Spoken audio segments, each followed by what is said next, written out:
বিভিন্ন রোমাঞ্চকর গল্প শুনতে আজই সাবস্ক্রাইব করুন আমাদের এই YouTube channel freaky Friday stories. নমস্কার, আপনি শুনছেন ফ্রিকি ফ্রাইডে স্টোরিজ। আমি আরজু আছি আপনার সাথে। আজ আবারও একটি গল্প নিয়ে আমরা হাজির আপনার সামনে। তবে তার আগে একটা ছোট্ট বিষয় আপনার সাথে শেয়ার করি।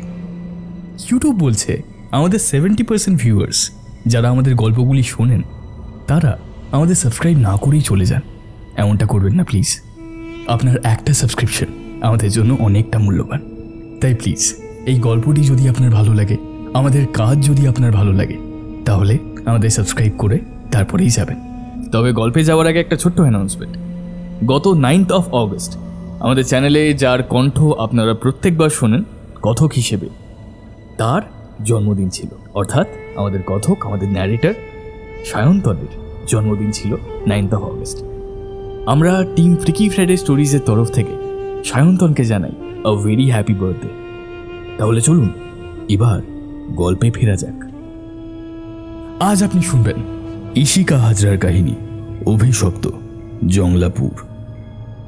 গল্প পাঠে সায়ন্তন, গল্পের সূত্রধার আমি আর্য। শুনতে থাকুন আমাদের আজকের গল্প অভিশপ্ত জংলাপুর।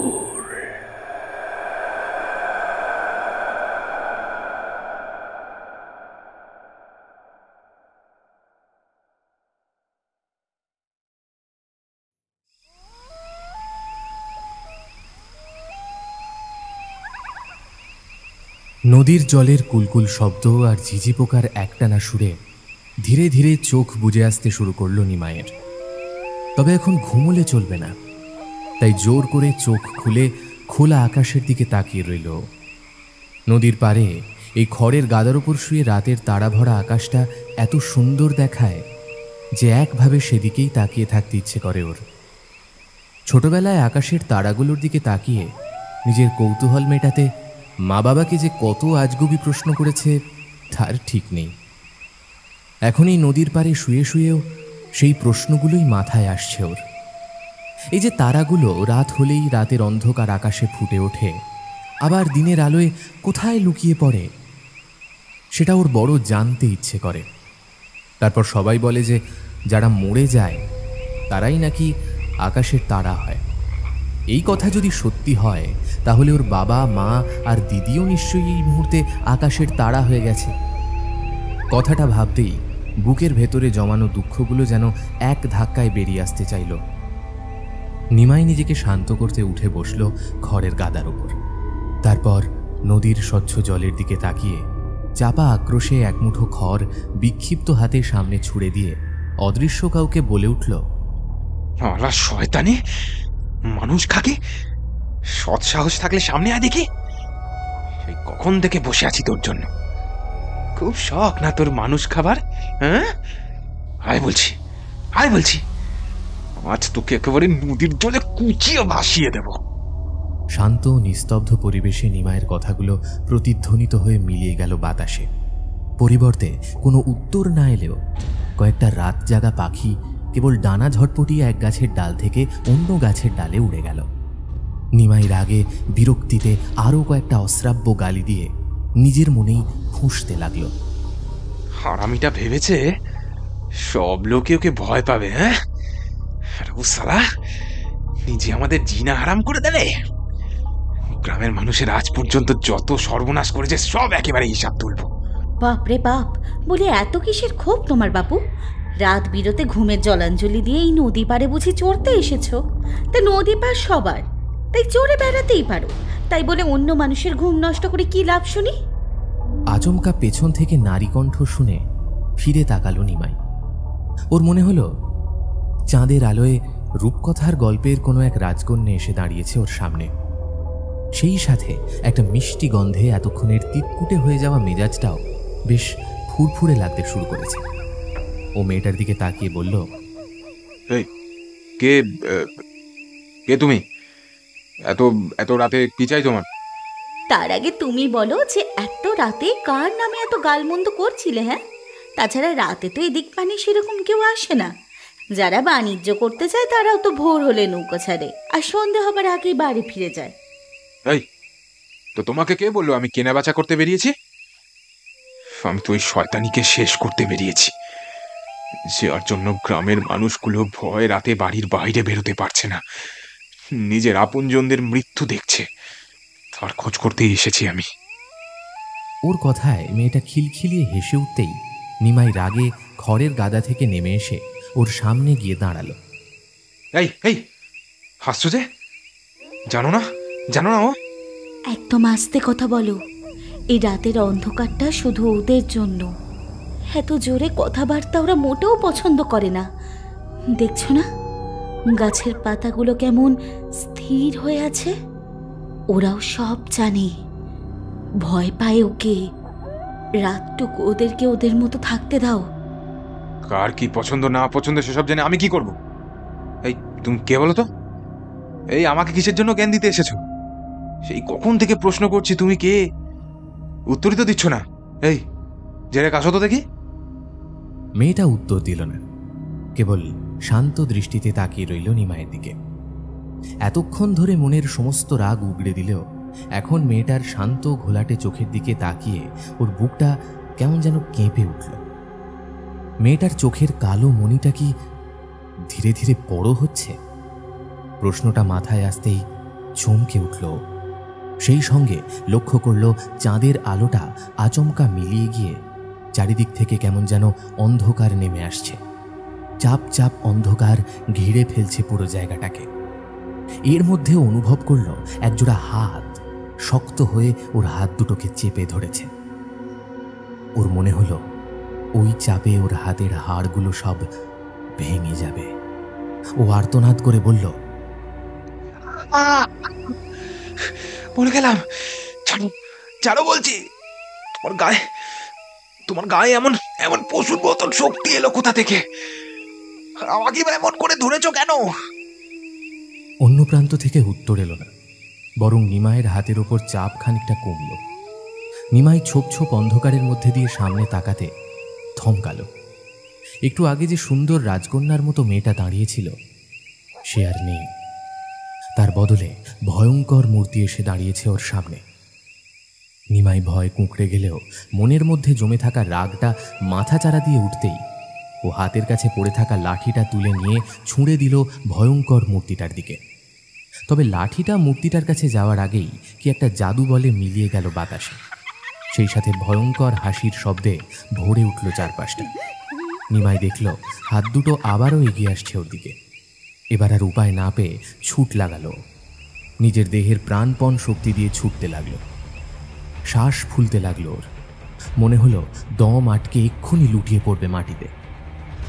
কিন্তু ছোটার মাঝে সামনের দিকে চোখ যেতেই থমকালো। জোরে দৌড়ানোর ফলে এখনও ওর বুকটা হাঁপড়ের মতো ফুলছে আর কমছে। কিন্তু এ কি, এত দৌড়েও ও তো এক বিন্দু এগোয়নি, বরং আগের জায়গাতেই দাঁড়িয়ে রয়েছে সেই বিভীষিকাময় নারীটির সামনে।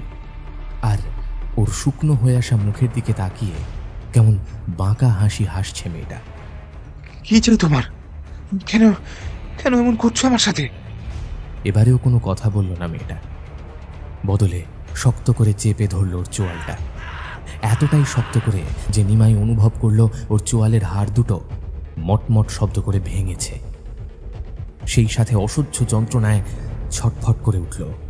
মেয়েটার শক্ত হয়ে যাওয়া গাছের শিকড়ের মতো বাঁকা নখগুলো গেঁথে বসেছে ওর গলায়।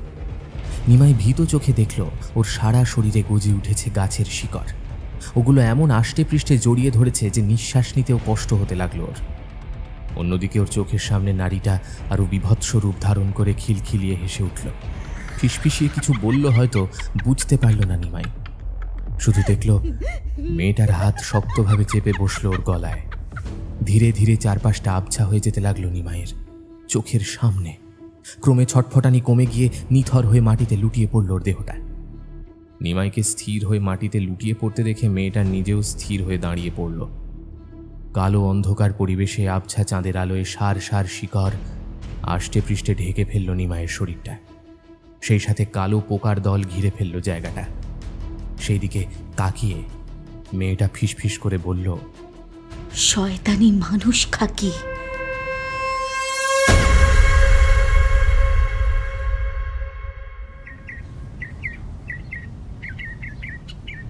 এমনিতে জংলাপুর গ্রামটা ছোট, তাই কোনো কিছু ঘটলে বাতাসের গতিতে পুরো গ্রামের মানুষের কাছে খবর ঠিকই পৌঁছে যায়। আর ঠিক সেই কারণেই গ্রামের অধিকাংশ মানুষ ভিড় করেছে গ্রামের একমাত্র স্কুলের সামনে। জংলাপুরের স্কুলটা প্রায় বন্ধ হতে বসেছে। বাচ্চাদের পড়ানোর কোনো শিক্ষক শিক্ষিকা নেই। গ্রামের প্রধান যতটুকু পারেন পড়ানোর চেষ্টা করেন। গ্রামের বাচ্চা কাচ্চাগুলো স্কুলমুখ হয়নি ঠিক করে। তাই হঠাৎ করে এমন বন্ধ হতে বসা স্কুলে নতুন মাস্টারের আগমন ওদের সবার বড় কৌতূহলের। বাচ্চারা সকলে উৎসুক চোখে তাকিয়ে আছে ওদের নতুন মাস্টারের দিকে। বড়রা নিজেদের মধ্যে চাপা আলোচনায় মেতে উঠেছে। ওদের সমস্ত কৌতূহল মেটাতে জংলাপুর গ্রামের জমিদার চন্দন রায় ভারী কণ্ঠে সবার উদ্দেশ্যে বললেন, তোমরা সকলেই জানো যে আমাদের প্রাথমিক বিদ্যালয়ে এতদিন কোনো শিক্ষক না থাকার কারণে বাচ্চাদের আমরা সঠিকভাবে শিক্ষাদান করতে পারিনি। আমার তরফ থেকে যতটা সম্ভব ছিল ততটা তো করেছি। তবে এখন থেকে বাচ্চাদের পড়াশোনার সব দায়িত্ব নেবেন অতনুবাবু।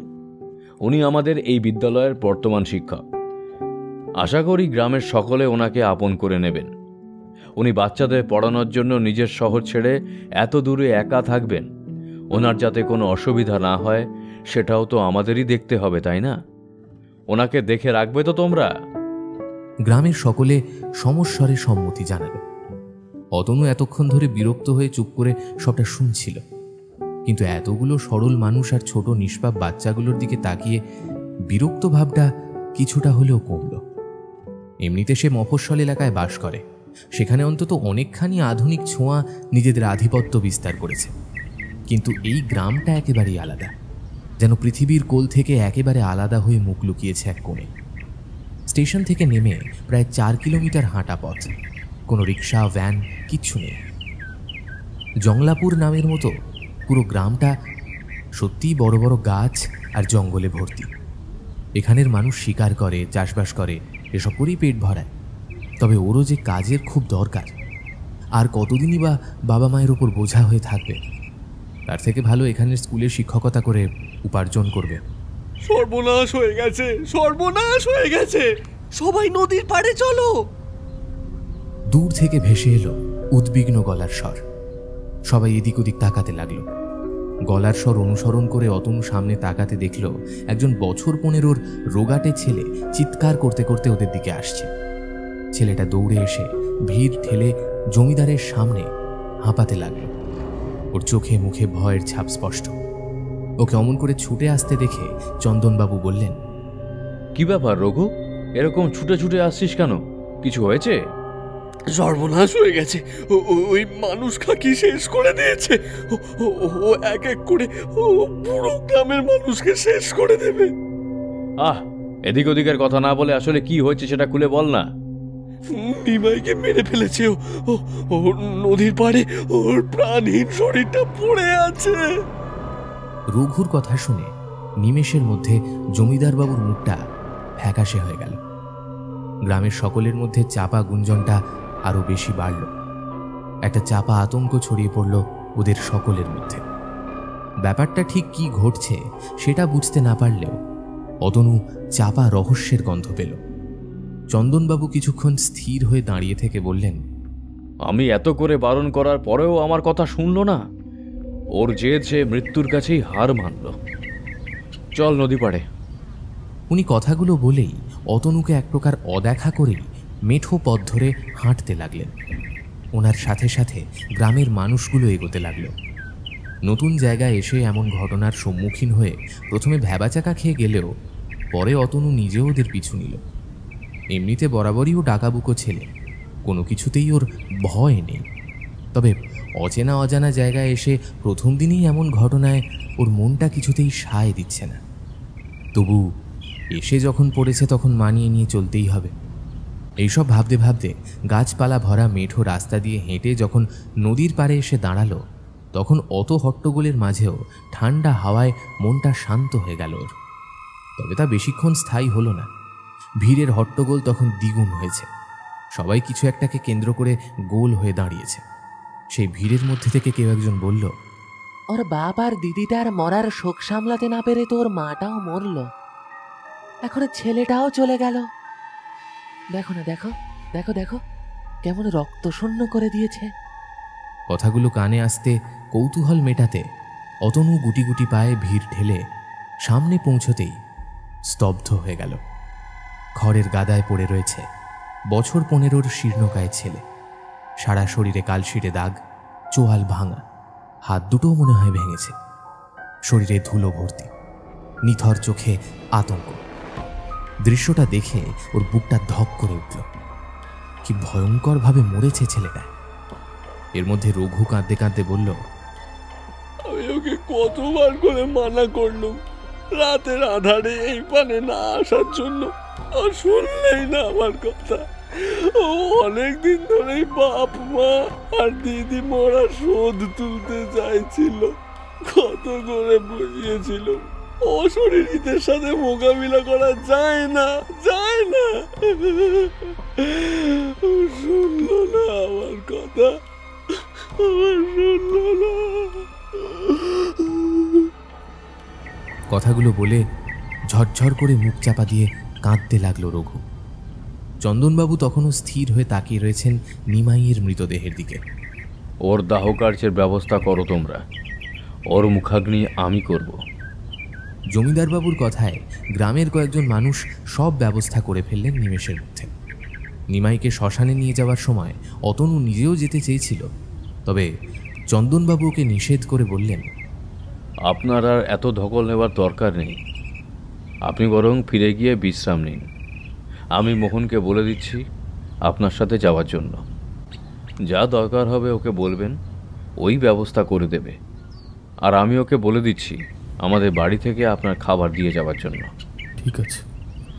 মোহনকে নিয়ে স্কুলের দিকে ফেরার সময় অতনু কৌতূহলী হয়ে জিজ্ঞেস করল, আচ্ছা, ওই যে ছেলেটি মারা গিয়েছে, ওর নাম কি নিমাই? আগে হ্যাঁ মাস্টার মশাই, ছেলেটা বড্ড ভালো ছিল জানেন, তবে ওর ওই একগুঁয়ে স্বভাবের জন্যই আজকে এই দশাটা হলো।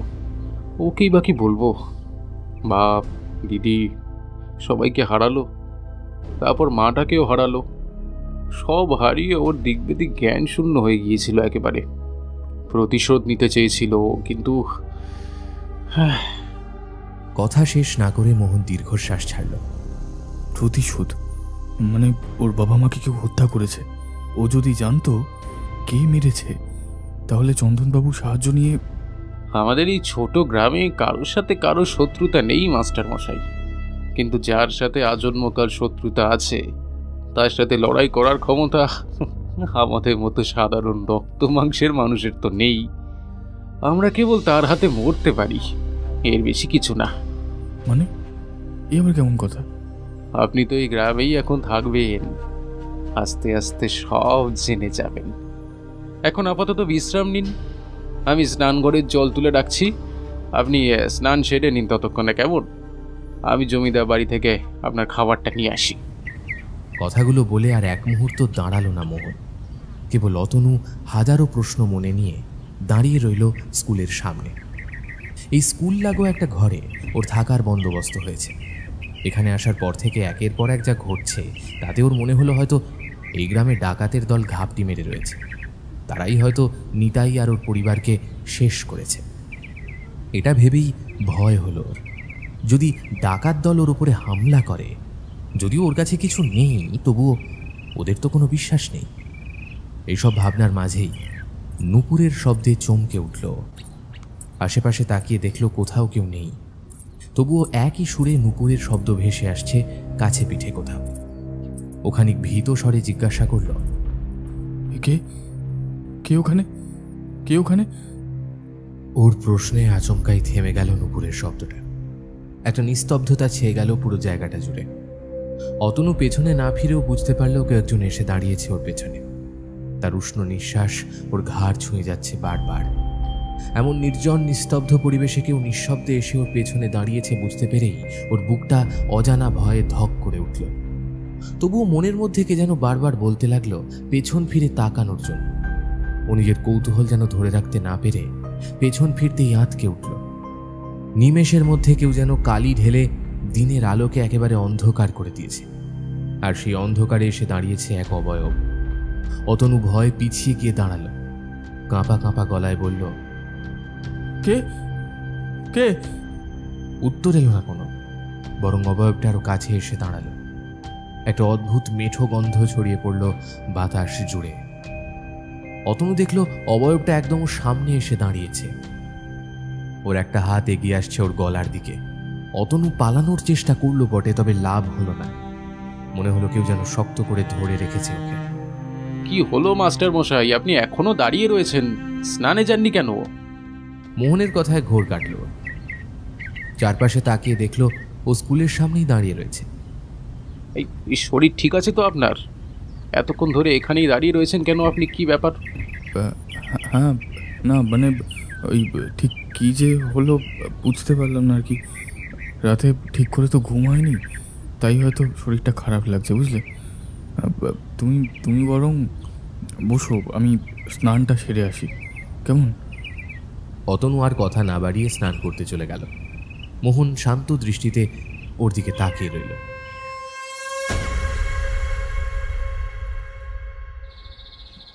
খেতে খেতে অতনু মোহনের উদ্দেশ্যে বলল, ওই চন্দনবাবু বলছিলেন যে এই স্কুলে পড়ানোর জন্য কোনো তেমন শিক্ষক ছিল না। ছিল না বলাটা ভুল হবে। আসলে এখানে আগেও দুজন এসেছিলেন, কিন্তু 1 মাসের বেশি থাকতে পারেননি। কেন? সবার তো আর সব জায়গায় সহ্য হয় না। আর তাছাড়া আমরাই যে ভয় পালিয়ে বেড়াচ্ছি, ওনাদের কথা না হয় ছেড়েই দিলাম। মানে ওই সেই নিমাইয়ের মৃত্যুর পর থেকে অনেক রকম কথা কানে আসছে, কিন্তু ঠিক করে বুঝতে পারছি না এই ব্যাপারখানা কি। একটু খোলসা করে বলো দেখি।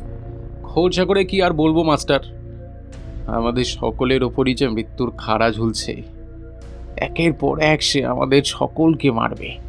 কে মারবে আর কেনই বা মারবে? কেন সে তো জানি না, তবে সে অশরীরী কাউকে ছাড়বে না। ওর ভয় সবাই সন্ধে হতে না হতেই ঘরে ঢুকে পড়ে। রাতে যতই যাই হয়ে যাক না কেন, কেউ নিজের ঘরের বাইরে বেরোয় না, দরজা পর্যন্ত খোলে না। একবার যদি ঘর থেকে বেরিয়েছ তো ওই রাতই তার শেষ রাত। সূর্যের মুখ আর তাকে দেখতে হবে না। এগুলো সত্যি না? মানে এগুলো তো কোনো মানুষের কাজ হতে পারে না। আপনি আধুনিক মানুষ, এসব তো বলতেই পারেন, তাই না? তবে আমাদের পূজারী, উনি আমাদের বলেছেন যে সব সেই অশরীরীর কাজ, আর তার হাত থেকে এত সহজে আমরা কেউ নিস্তের পাবো না। পূজারী? কই, ওনাকে তো দেখলাম না। উনি জমিদার বাড়িতে আছেন এখন। আসলে জমিদার বাবুর ছোট মেয়ে কদিন ধরে বড্ড অশান্ত হয়ে উঠেছে। পূজারী বলেছেন যে সেই শয়তানি নাকি জমিদার বাবুর ছোট মেয়ের শরীর দখল করে রেখেছে, তাই উনি কিছুটা সময় জমিদার কন্যার কাছে গিয়ে থাকেন। ডাক্তার বুদ্ধি না দেখিয়ে ওনার কথায় পূজার আয়োজন করছেন? সত্যি? আপনি এসব মানেন না, ঠিক আছে, তবে পূজারী বাবাকে নিয়ে এ সমস্ত কথা বলবেন না দয়া করে। মোহনের কথার মাঝে দরজার কাছ থেকে ভেসে এলো এক শান্ত কণ্ঠ। মোহন, তোমার সব কথায় এত রাগ কিসের বলো তো? তাছাড়া উনি নতুন এসেছেন, এখানের পরিস্থিতি ওনার জানার কথা নয়। তার উপর উনি শহুরে মানুষ। একটু সময় দাও ওনাকে, সবটা বুঝবেন আস্তে আস্তে। অতনু চোখ ফিরিয়ে নিল।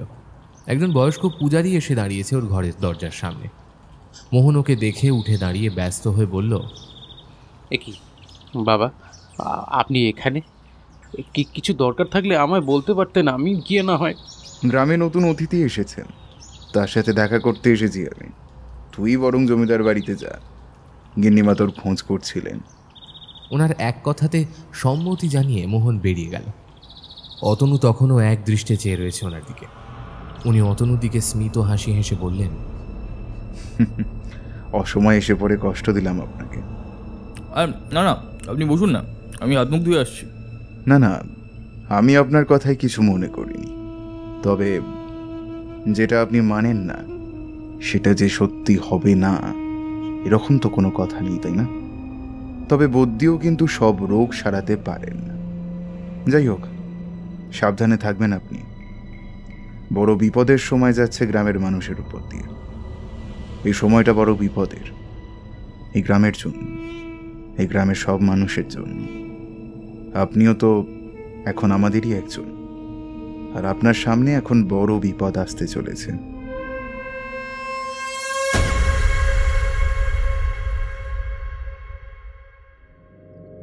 বাবা, নিত্যদিন নতুন অত্যাচার আর যে সহ্য হয় না। তিনি তো সব সময় নিজের মধ্যে মগ্ন থাকেন। আমি কতবার বারণ করেছি, কিন্তু উনি শোনেননি। মাঝে মাঝে তো মনে হয় উনি নিজের মধ্যেই নেই, অন্য কেউ ওনার শরীর দখল করে রয়েছে। এই তো সেদিন রাতে আমি আর পুতুল ঘুমিয়ে রয়েছি, এমন সময় মনে হলো কেউ এসে দাঁড়িয়েছে আমাদের কাছে। আমি ঘুম ঘুম চোখ খুলতে দেখি উনি পুতুলকে কোলে তুলে নিয়ে বাইরে বেরিয়ে যাচ্ছে।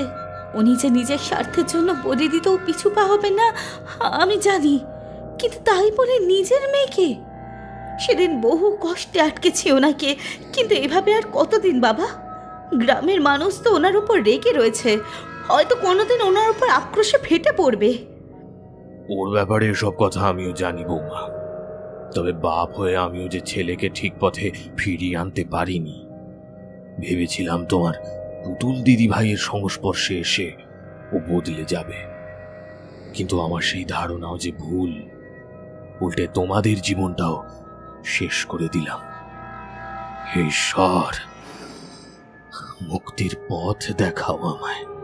ব্রাহ্মণ বংশের ছেলে, ও যে কি করে ভগবান ছেড়ে অপশক্তি সাধনা করতে পারে সেটাই আমি কিছুতেই বুঝতে পারছি না।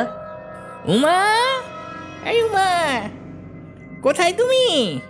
উমা! ওই যে সত্যেন এলো। আজ আমি ওর সাথে সরাসরি কথা বলবো। আজ ওর এই সব কর্মের শেষ দেখে ছাড়ব।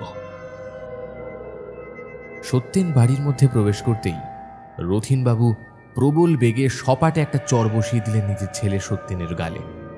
প্রথমটায় সত্যেন হতবাক হয়ে গেলেও পর মুহূর্তে প্রবল আক্রোশে নিজের হাতের মুঠো শক্ত করে লাল চোখে তাকালো উমা আর নিজের বাবার দিকে। রাগে ওর কপালের শিরাগুলো ফুলে উঠল নিমেষের মধ্যে। এইসব অপকর্ম কবে বন্ধ হবে তোমার? গ্রামের সকলে তোমার উপর রাগ করছে, আর তুমিই নাকি পুতুল দিদি ভাইকেও ছাড়োনি। কথাটা শেষ করতে পারলেন না উনি। তার আগেই সত্যেন খিলখিলিয়ে হেসে উঠে বলল, আমি আর কি কি করতে পারি তা তোমরা সবটাই দেখতে পাবে, জানো তো। তবে আমার গায়ে হাত তুলে তুমি কিন্তু ঠিক করনি বাবা। এই জন্য মাসুল তোমায় গুনতেই হবে। আর উমা সুন্দরী, তুমি ভেবেছ বাবার কানে কথা তুলে তুমি যুদ্ধ জয় করবে? হ্যাঁ, তাহলে আগামীকালের জন্য অপেক্ষা করো, কেমন?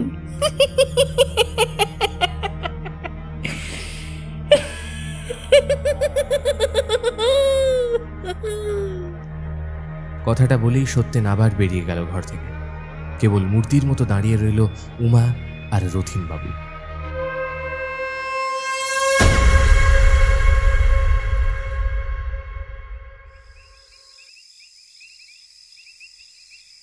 মাঝরাত হয়ে গেলেও বাড়ি ফেরেনি সত্যেন। ঘুমন্ত পুতুলকে বুকের মধ্যে জড়িয়ে রেখে ভয় কেঁপে কেঁপে উঠতে লাগলো উমা। রথিনবাবু পাশের ঘরেই শুয়ে রয়েছে। কোনো অসুবিধা হলেই ডাক দিতে বলেছেন উনি।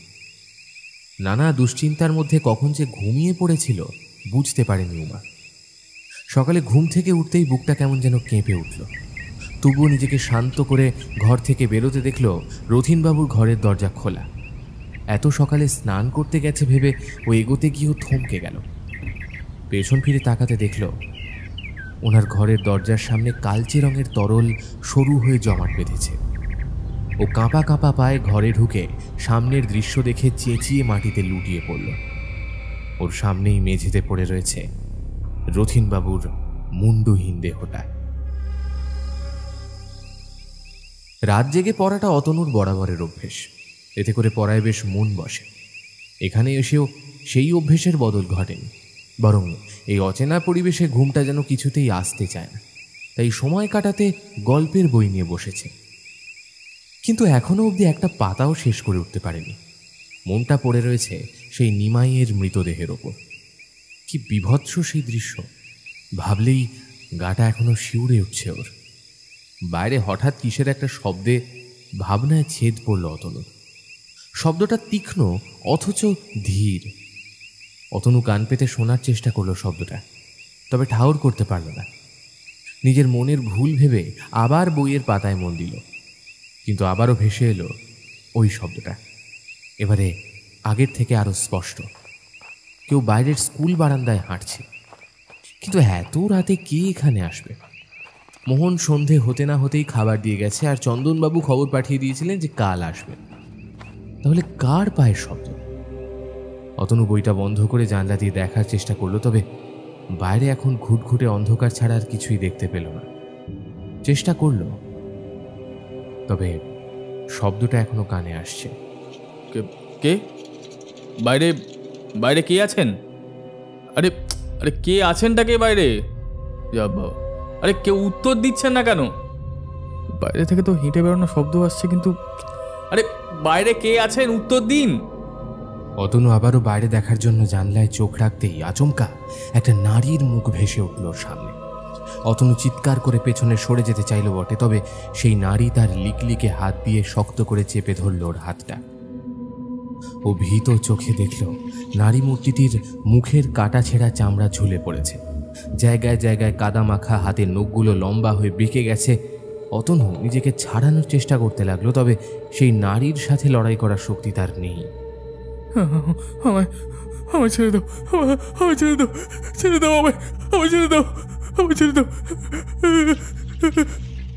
প্রচণ্ড আতঙ্কে জ্ঞান হারালো অতনু। চোখ বন্ধ হওয়ার আগে খালি দেখতে পেল নারীটির মুখটা জানলা ভেদ করে ওর দিকে এগিয়ে আসছে। রথীনবাবু শেষ কাজের সময় সত্যেন ছিলেন। উমা ভালো করেই জানতো যে রথীনবাবুর এই পরিণতির পেছনে ওর স্বামীর হাতই আছে, কিন্তু একটা মানুষ কি করে এত ভয়ঙ্কর হতে পারে সেটাই ও ভেবে উঠতে পারছে না। গ্রামের সকলে তো ঠিক করে নিয়েছে এবার সত্যেনকে দেখতে পেলেই ওকে ধরে কঠিন থেকে কঠিনতম শাস্তি দেবে, তবে সত্যেন যেন কর্পূরের মতো কোথায় একটা উবে গেছে। গ্রামের লোকে এতখানিক নিশ্চিন্ত হলেও উমা জানে একটা বড় ঝড়ের পূর্বাভাস এটা। চন্দনবাবু চিন্তিত হয়ে ঘরের মধ্যে পায়চারি করছিলেন। মেয়ের ঘুমন্ত মুখের দিকে একবার তাকালেন তিনি। মেয়েটার মুখের দিকে তাকানো যায় না, আর চোখে নিচে কালি পড়েছে। এসব দেখে বড্ড অস্থির লাগছে ওনার। গ্রামে যা ঘটে চলেছে তা মোটেও ভালো হচ্ছে না। মাসখানেক আগে পর্যন্ত সব কিছু ঠিকঠাক ছিল, তাহলে হঠাৎ করে কি শুরু হলো ভগবানই জানে। তাছাড়া নিজের মেয়েকে এরকম অবস্থায় দেখতে ওনার মোটেও ভালো লাগছে না।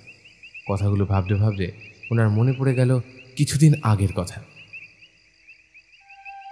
এমনিতে জমিদার বাড়ির মেয়ে বউরা কেউ বিশেষ বাড়ি থেকে বেরোয় না, তবে নিজের দুই ছেলে মেয়ের পড়াশোনার ব্যাপারে উনি বেশ কঠিন। চন্দনবাবু নিজের ছেলেকে যেমন পড়াশোনার জন্য শহরে পাঠিয়েছেন, তেমনি মেয়েকেও বিদ্যালয়ে নিয়ে গিয়ে পড়ান। এতে কোনো রকম ভেদাভেদ উনি করেন না। সেদিন ওনাকে জানিয়ে বিদ্যালয় থেকে বেরিয়ে কুমুদিনী আর ওর কোন বন্ধু সরলা মিলে নদীর পাড়ে গিয়েছিল। নদীর পাড়ে নৌকোর এপার ওপার করা দেখতে কুমু এমনিই বড় ভালোবাসে, তাই মাঝে মাঝেই নদীর পাড়ে চলে যেত। তবে সরলা জানিয়েছিল সেদিন কুমু নাকি কি একটা দেখতে পেয়ে নদীর পাশে জঙ্গলের দিকটায় ঢুকেছিল। ওইখানেই কিছুক্ষণ দাঁড়িয়েছিল, কারোর সাথেও কথা নাকি বলছিল, কিন্তু যতক্ষণে সরলা ওর কাছে পৌঁছেছিল ততক্ষণে আশেপাশে কাউকেই দেখতে পায়নি। সরলা কৌতূহলী হয়ে জিজ্ঞেস করায় কুমু কোনো উত্তরও দেয়নি। সেদিন রাতে ফিরেই কুমু জ্বরে কাহিল হয়ে পড়ল, আর তারপর থেকেই তো মেয়েটা অদ্ভুত অদ্ভুত কাণ্ড কারখানা শুরু করলো। সেদিন কুমুর নিজের হাতে টিয়া পাখিটার ঘাড় মোটকে রক্ত খাবার কথাটা মনে পড়লে ঘা শিউরে ওঠে ওনার। সেদিন সকালে ঘুম থেকে উঠে বাড়ির এক কোণে বসেছিল কুমু। বাড়ির বউরা তখন কাজে ব্যস্ত। অন্যদিকে খাঁচায় ঝোলানো ছিল টিয়া পাখিটা। কুমুর দিকে তাকিয়ে নিজের ভাষায় নানা কথা বলে চলেছে। টিয়া পাখিটার সাথে ওর সখ্যতা বেশ ভালোই গভীর। কি মনে হতে কুমু ধীর হাতে খাঁচাটা খুলে বের করে আনলো পাখিটা। চন্দনবাবু সেদিকে তাকেও বিশেষ নজর দেননি, কারণ প্রায়ই কুমু খাঁচার দরজা খুলে টিয়া পাখিটাকে খাইয়ে দিত, স্নান করিয়ে দিত। কিন্তু হঠাৎ পাখিটার ডানা ঝাপটানোর শব্দে আর তীক্ষ্ণ ডাকে উনি সেদিকে তাকিয়ে থমকে গিয়েছিলেন। ভীত ও সন্ত্রস্ত চোখে উনি দেখেছিলেন শক্ত করে কুমু চেপে ধরেছে পাখিটার ছোট্ট দেহটা। ওর লোভাতুর চোখ দুটো স্থির হয়ে রয়েছে পাখিটার দেহের দিকে। কয়েক মুহূর্ত সেই দিকে তাকিয়ে থাকার পর পাখিটার গলাটা কামড়ে ধরল। পাখিটা কয়েকবার ডানা ঝটপটিয়ে নিথর হয়ে পড়ল ওর হাতে, আর কুমু সানন্দে পান করতে লাগলো পাখিটার রক্ত। ঘটনায় চন্দনবাবু নিজে এতটাই হতবিহ্বল হয়ে পড়েছিলেন যে স্থির হয়ে দাঁড়িয়ে সবটা দেখছিলেন। ওনার স্ত্রী স্বর্ণা দেবীর ডাকে হুঁশ ফিরতেই উনি দ্রুত গিয়ে কুমুর হাত থেকে পাখির নিথর দেহটা ফেলে দিতে জ্ঞান হারিয়েছিল কুমু। তবে সেদিনের ঘটনায় ভয় পেয়েছিলেন উনি। গ্রামের পূজারী নিত্যানন্দবাবুকেও সবটা জানিয়েছিলেন। তিনি বলেছিলেন, কুমুদিনী বন্দিনী দশা থেকে জাগিয়ে তুলেছে তাকে। আমি বারবার নিষেধ করেছিলাম যাতে নদী পারে ওই বকুল গাছের দিকে কেউ না যায়। তোমরা তো সকলেই জানো যে গ্রামের ওই দক্ষিণ দিকে জঙ্গলে ওই বকুল গাছটা অভিশপ্ত।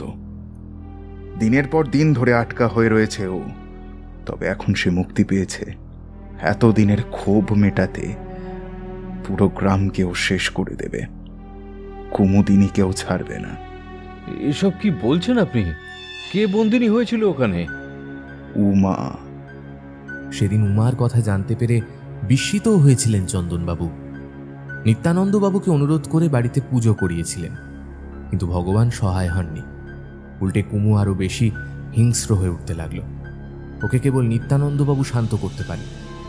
এসব ভাবতে ভাবতেই ঘুম নেমে এলো ওনার চোখে। আর ঠিক তখনই রক্তরাঙা চোখ মেলে তাকালো কুমুদিনী।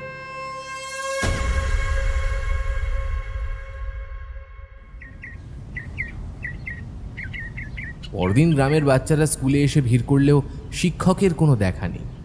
বাচ্চারা অনেক ডাকাডাকি করেও সাড়া পেল না অতনু। স্কুলে পড়াশোনা ঠিকঠাক চলছে কিনা দেখার জন্য সকাল সকাল চন্দনবাবু মোহনকে সাথে নিয়ে স্কুলের উদ্দেশ্যে বেরিয়ে পড়েছিলেন। কিন্তু স্কুলের সামনে এসে বাচ্চাদের জটলা দেখে অবাক হলেন খানিক।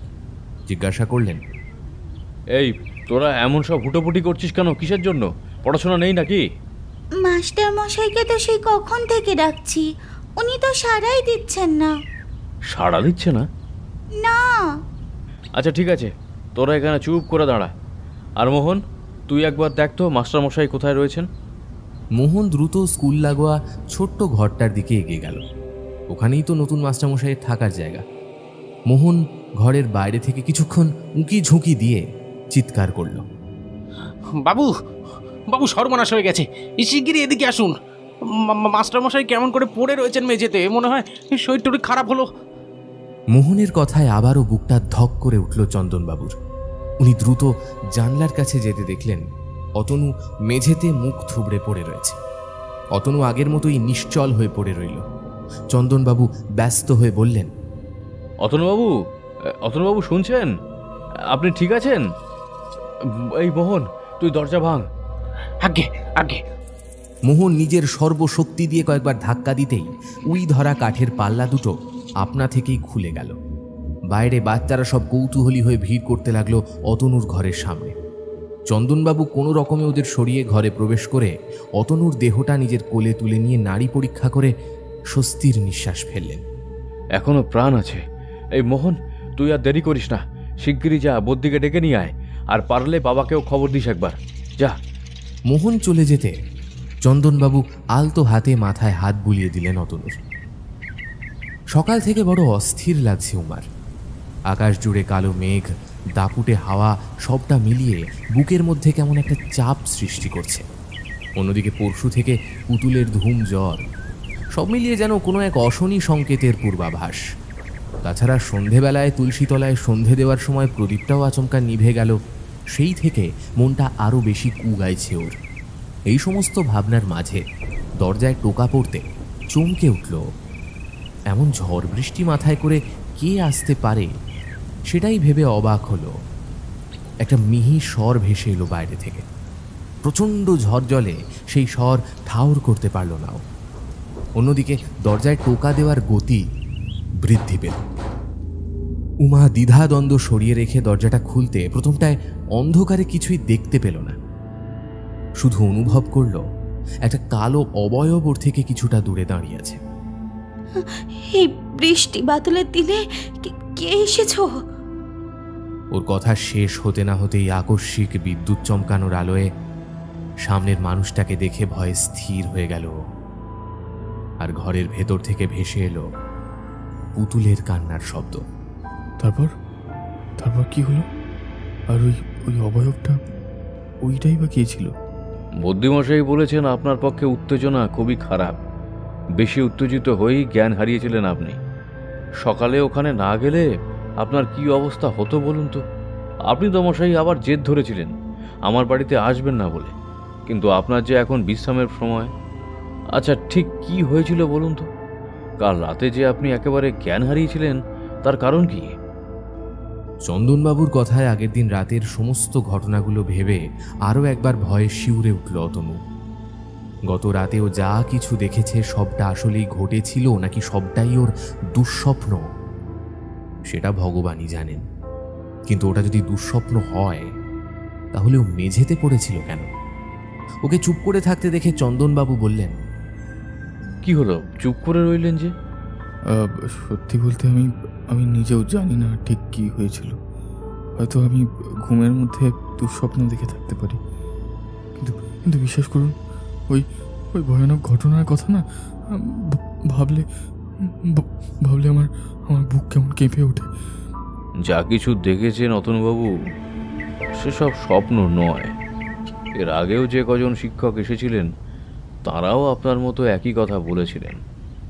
তারপর এই ভয়ঙ্কর উপদ্রব সহ্য করতে না পেরে এই গ্রাম ছেড়ে চলে গেছেন। আমি কিন্তু এত সহজে কোথাও যাচ্ছি না। আমি এই শেষ দেখতে চাই। শেষ তো আমিও দেখতে চাই, কিন্তু সব শেষের পরিণতি তো সুখের হয় না।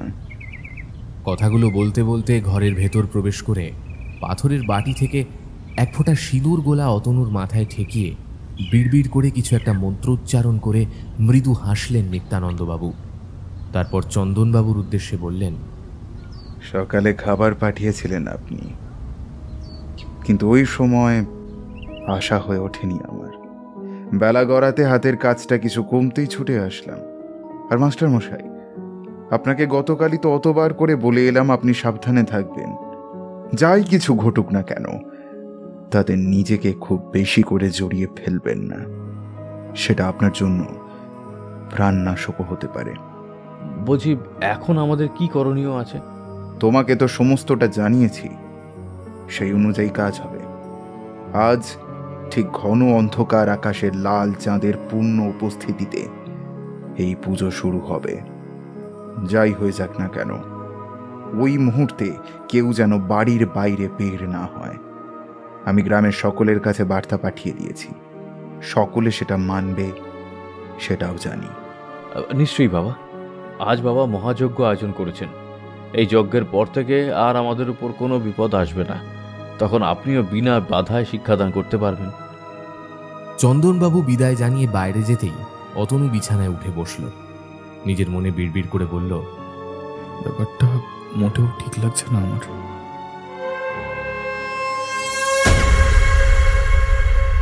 দুপুরবেলা নিস্তব্ধ পরিবেশে হঠাৎ আবারও নূপুরের শব্দে চমকে উঠল অতনু। ও উঠে বসে এদিক ওদিক তাকিয়ে ব্যর্থ দেখার চেষ্টা করে মৃদু কণ্ঠে হেসে উঠল। কে? ওর প্রশ্নে দরজা খুলে ঢুকল জমিদারবাবুর ছোট মেয়ে কুমুদিনী। মেয়েটির বয়স 13 হলেও স্বভাবে আচরণে বেশ বড় বলেই মনে হলো অতনুর। কি মাস্টার মশাই, কাল রাতে বড্ড ভয় পেয়েছিলেন? কাল রাতে যদি ওখানে আপনি শেষ হয়ে যেতেন, যদিও কাল ওখানেই আপনার গলাটা শক্ত করে চেপে ধরতো, তাহলে আজ নিশ্চয়ই এতগুলো কথা বলতে পারতেন না। আপনার শরীরটা চিতার আগুনে পুড়ে ছাই হয়ে যেত এতক্ষণে। এসব তুমি কি বলছো কুমুদিনী? আর এসব কথা তুমি জানলে কি করে? হ্যাঁ, কে তোমার এসব ফালতু কথা বলে বলো তো? আচ্ছা, কালকে নারীটাকে কেমন দেখতে ছিল দেখুন তো, এই রকম লাগছে কিনা। কুমুদিনীর কথায় উনি মুখ ফেরাতেই আঁতকে উঠলেন। ওনার ঠিক মুখের সামনে দাঁড়িয়ে রয়েছে কালকের সেই ভয়ঙ্কর নারীটি। তার দাঁত কপাটিটা বেরিয়ে এসেছে ভাঙা চোয়ালের মধ্যে দিয়ে, চোখের মণি দুটো নেই, বদলে রয়েছে শুধু সাদা অংশটা। নারী মূর্তিটা আরো একবার এগিয়ে এসে ওর মুখের ওপর ঝুঁকে পড়ল। কি চাই তোমার? কি চাই তোমার? হ্যাঁ, কি চাই? আর আর কুমুদিনী কোথায়? কি চাই আপনার? কি চাই? কুমুদিনীর শরীর এখন আমার দখলে, আর আমি শুধু সবার মৃত্যু চাই। কথাটা বলেই বাতাসে মিলিয়ে গেল নারীটি। কেবল খাটের ওপর বসে কাঁপতে লাগলো অতনু। বিকেল থেকে আচমকা আকাশে কালো মেঘ দেখে চন্দনবাবু চিন্তিত হয়ে পড়লেন। অন্যদিকে কুমুদিনী বড্ড অস্থির হয়ে পড়েছে, কিছুতেই সে ঘরে থাকতে চায় না, অথচ বাবা বলে গেছেন ওকে যেন ঘরেই রেখে দেওয়া হয়। অতনু দুপুরের ঘটনাটা বলবে বলবে করেও বলে উঠতে পারেনি। তাছাড়া কী বা বলবে? ওনার মেয়ে কুমুদিনী রূপ পাল্টে ওর কাছে এসেছিল, এটা বলবে? উনি অবাস্তবটাকে বিশ্বাস করবেন কি আদৌ? ওর ভাবনার মাঝে কেউ দ্রুত পায়ে বারান্দা পেরিয়ে সিঁড়ি বেয়ে নিচে চলে গেল বলে মনে হলো ওর। প্রথমটায় নজর না দিলেও কি মনে হতে জানলায় চোখ রাখল। সন্ধ্যার অন্ধকারে সেরকম কিছু চোখে না পড়লেও কিছুক্ষণ পর দেখল চোরের মতো এদিক ওদিক তাকিয়ে কুমুদিনী বাড়ি থেকে বেরিয়ে গেল। সন্ধ্যের অন্ধকারেও স্পষ্ট দেখল কুমুদিনী ওর দিকে তাকিয়ে ব্যঙ্গের হাসি হেসে গেল। মেয়েটা এখন এই অন্ধকারে কোথায় যাচ্ছে ভেবে অস্থির হয়ে উঠতে লাগলো। প্রথমটায় বিশেষ নজর না দিলেও পরে অস্থিরতা বাড়তে লাগলো। ও চন্দনবাবুকে জানাবে ভেবেও পরে কি মনে হতে একাই বেরিয়ে পড়ল রাস্তায়। কোথায় যাবে না যাবে কোনোটাই ওর জানা নেই, তবে ধীরে ধীরে মনের মধ্যে কেউ যেন বলতে লাগলো, চলো আমার সাথে নদী পাড়ে, চলো চলো নদী পাড়ে চলো। ক্রমাগত কেউ যেন ওর মনে একই কথা বলতে লাগলো। একটা আচ্ছন্ন ভাব ছড়িয়ে পড়তে লাগলো ওর চেতনা জুড়ে। ধীরে ধীরে চোখের সামনে সমস্তটা আরো বেশি অস্পষ্ট হয়ে উঠতে লাগলো ওর কাছে। তারপর ঠিক কখন যে জ্ঞান হারিয়েছে ওর মনে নেই। এক টানা মন্ত্র উচ্চারণের শব্দে যখন ও চোখ তুলে তাকালো, তখন হাতের মধ্যে প্রচণ্ড যন্ত্রণা অনুভব করে চিৎকার করে ওঠার সাথে সাথে সামনের মানুষটাকে দেখে চমকে উঠল। ওর চিৎকারে মন্ত্রোচ্চারণ কিছুক্ষণের জন্য থামলেও আবার শুরু হলো। ওর গলার স্বর অনুসরণ করে মাথা উঁচু করে তাকাতে দেখল নিত্যানন্দ বাবু একটা মৃত শিশুর ওপর বসে মন্ত্রোচ্চারণ করছেন। ওনার চারপাশে লাল সিঁদুরে আঁকা একটা ত্রিকোণ ত্রিভুজ, তার ভেতর কালো কাপড়ের কতগুলো পুঁটলি, একটা কঙ্কালের মাথা, একটা সরায় তাজা রক্ত, একটা বাটিতে রাখা সুরা। অতনু মাথা ঘুরিয়ে ফিরিয়ে কয়েকবার কুমুদিনীকে দেখার চেষ্টা করলো, কিন্তু ওর দেখা পেল না।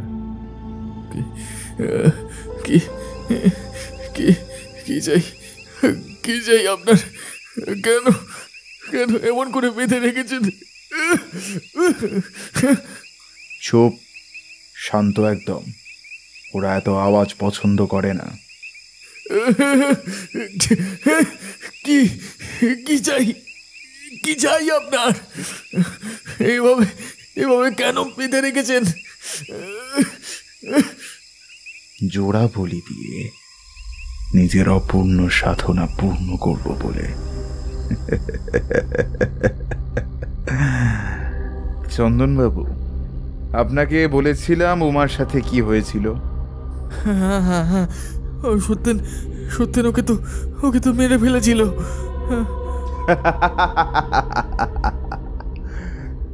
মিথ্যে বলেছিলাম সবাইকে, ওদের সবাইকে আমি মিথ্যে বলেছিলাম।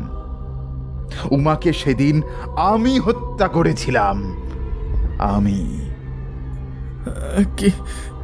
কিন্তু সে কিভাবে সম্ভব? ও তো প্রায় বছর 80 আগের কথা, আর আপনার বয়স তো অত নয়। নানাবিধ সাধনায় আমি আমার আরাধ্যকে তুষ্ট করে নানান বরদান পেয়েছি, তার মধ্যে এটাও একটা। তবে আমি অমর হতে চাই, আর আজকে যজ্ঞে জোড়া বলি দিয়ে আমার সাধনা পূর্ণ করব।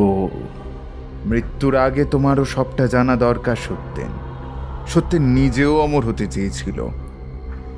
এসব সাধনার হাতে খড়ি আমার কাছেই, কিন্তু রাখলে ও বেচারার হুঁশ জ্ঞান থাকতো না। একদিন হুট করে নিজের বাপকে মেরে ফেলল। এই সাধনায় যজ্ঞের বাইরে কোনো প্রাণীকে হত্যা করা মহাপাপ, আর সেই পাপের শাস্তি স্বরূপ আমার আরাধ্য অপশক্তি ওর প্রাণটাই কেড়ে নিল। এদিকে আমার অমরত্বের জন্য সুলক্ষণা নারী শরীর চাই, কিন্তু কোথায় পাবো সেই নারী শরীর আমি জানি না। অন্যদিকে নারী শরীর ছাড়া সাধনা সম্ভব হবে না। সত্যেনের মুখে একবার উমার কথা আমি শুনেছিলাম, ঠিক একজন সুলক্ষণা নারী শরীরে যা যা চাই তাই তাই ওর শরীরে উপস্থিত ছিল।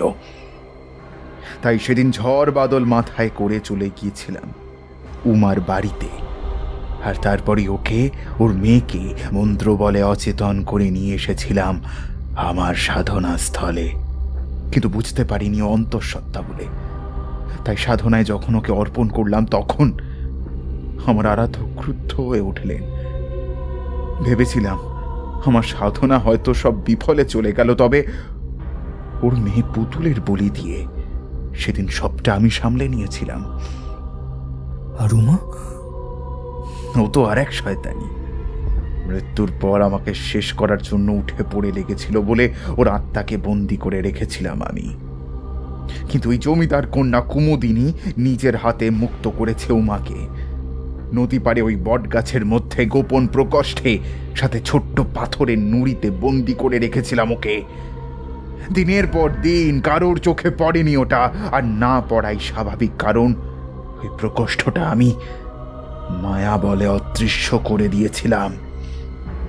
কিন্তু ওই মেয়েটা যে কি করে হদিশ পেল আমি জানি না।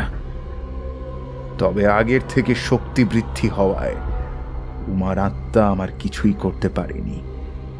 তাই গ্রামের মানুষজনকে মেরে চলেছে সে।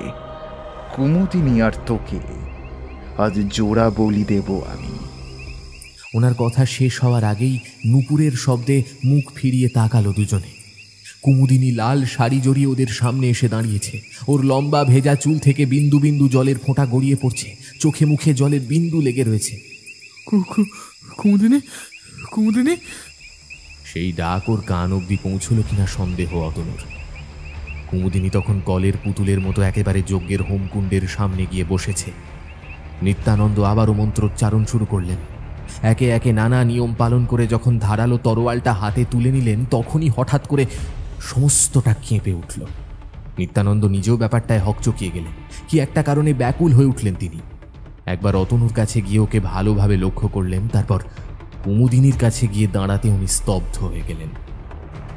তরোয়ালটা হাত থেকে খসে গেল মাটিতে। উনি কিছুক্ষণ চুপ করে দাঁড়িয়ে থেকে পাগলের মতো চড় মারতে লাগলেন কুমুদিনীকে। অবশ্য কুমুদিনীর তাতেও কোনো হেলদোল নেই, ও মূর্তির মতো স্থির হয়ে বসে রইল। তবে অতনু হাত পা বাঁধা অবস্থাতেও বাধা দেওয়ার চেষ্টা করল। নিত্যানন্দবাবু তখন পাগলের মতো প্রলাপ বকে চলেছেন। হারামি, এতদিন তোর মাসিক হয়নি, আজ এক্ষুনি তোর মাসিক হতে হলো। আমার এতদিনের সাধনা সব শেষ করে দিল। অপয়া, শয়তানি! ওর কথার মাঝে এলো অট্ট হাসি। অতনু দেখল একটা নারী উন্মত্ত গতিতে এগিয়ে আসছে। তার চোখ দুটো আগুনের মতো জ্বলছে, সারা শরীরের মাংস গলে গলে পড়ছে, চোয়ালের হাড় দুটো ভাঙা, গলায় ধারালো কিছুর আঘাতে অনেকখানি ফাঁক হয়ে আছে। অতনু বুঝল এই সেই উমা। সে ঝড়ের গতিতে এগিয়ে গেল নিত্যানন্দর দিকে। নিত্যানন্দ পালাতে চাইল, তবে পারল না। তার আগেই উমার সরু হাত দুটো ওর শরীরটাকে পেঁচিয়ে ধরল, তারপর ওর শরীরটাকে তুলে ধরল বাতাসে। অতনু বিস্ময়ের চোখে তাকিয়ে রইল সেদিকে। ছাড়বো না, আমি কাউকে ছাড়বো না। কথাটা বলেই নিজের জিভটা বের করে পেঁচিয়ে ধরল অতনুর গলাটা। অন্য হাত দিয়ে কুমুদিনীর গলাটা চেপে ধরল। নিত্যানন্দ নিজের অর্জিত শক্তি প্রয়োগ করার চেষ্টা করলো বটে, তবে উন্মাদিনী উমার শক্তির কাছে সেও হার মানল। অতনু নিজেকে ছাড়ানোর চেষ্টা করতেই ওর গলায় চাপটা আরো বৃদ্ধি পেল। দেখল উমা এক হাতে খুবলে ধরেছে নিত্যানন্দের বুকটা, টেনে আনছে ওর হৃদযন্ত্রটা। দৃশ্যটা দেখে বমি পেল ওর, কিন্তু পরক্ষণেই ওরও পেটের মধ্যে তীব্র যন্ত্রণা অনুভব করল। দেখল উমা ওর পেটের মধ্যে ধারালো নখ বসিয়ে মাংস তুলে আনছে। প্রচন্ড ব্যথায় কোকিয়ে উঠল, তবে রেহাই পেল না। শুধু চোখ বুজে আসার আগে দেখল নিত্যানন্দের দেহটা দুহাতে তুলে নিয়ে কাগজ ছেঁড়ার মতো ওর দেহটাকে দুভাগে বিভক্ত করছে উমার অতৃপ্ত আত্মা।